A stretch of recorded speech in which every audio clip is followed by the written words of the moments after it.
ایک ایسا گناہ جس کے کرنے سے اللہ رب العزت اپنی دی ہوئی ساری نعمتیں انسان سے واپس لے لیتا ہے، وہ گناہ کون سا ہے؟ یاد رکھیے، وہ گناہ تکبر ہے۔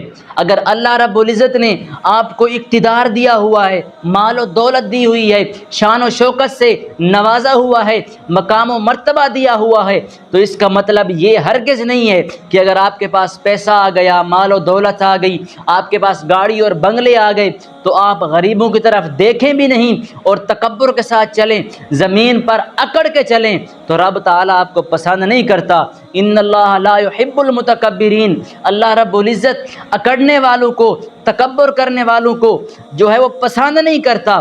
رب تعالیٰ کو تو وہ لوگ پسند ہیں جو اللہ کی دی ہوئی نعمتوں کا شکر ادا کریں، اللہ کی برکات کا، رحمتوں کا شکرانہ رب کی بارگاہ میں ادا کریں اور عاجزی اور انکساری رب کی بارگاہ میں بجا لائیں۔ تو جو انسان تکبر کرتا ہے، زمین پہ اکڑ کے چلتا ہے، رب تعالیٰ اس تکبر والے گناہ کی جو برکت ہے، تکبر والے گناہ کی ذریعے سے، تکبر والے گناہ کی وجہ سے اللہ رب العزت اس شخص سے اپنی ساری نعمتیں اٹھا لیتا ہے، اس کو کھوکھلا کر دیتا ہے، وہ انسان مارا مارنا پھرنا شروع ہو جاتا ہے۔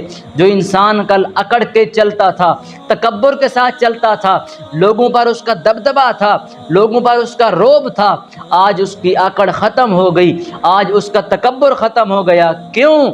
کہ اللہ نے اس کو نعمتیں تو دی تھیں لیکن وہ انہیں سنبھال نہیں سکا، انہوں نے اس کا غلط استعمال کر دیا۔ تو یاد رکھیے، تکبر جو ہے وہ نعمتوں کو ختم کر دیتا ہے، رب تعالیٰ کی ناشکری ہے تکبر۔ تو جب بھی اللہ رب العزت آپ کو نعمتوں سے نوازے تو رب تعالیٰ کا شکر ادا کریں، عاجزی اور انکساری بجا لائیں اور تکبر سے ہمیشہ بچ کے رہیں۔ دعا کرتا ہوں اللہ ہمیں عمل کی توفیق نصیب فرمائے۔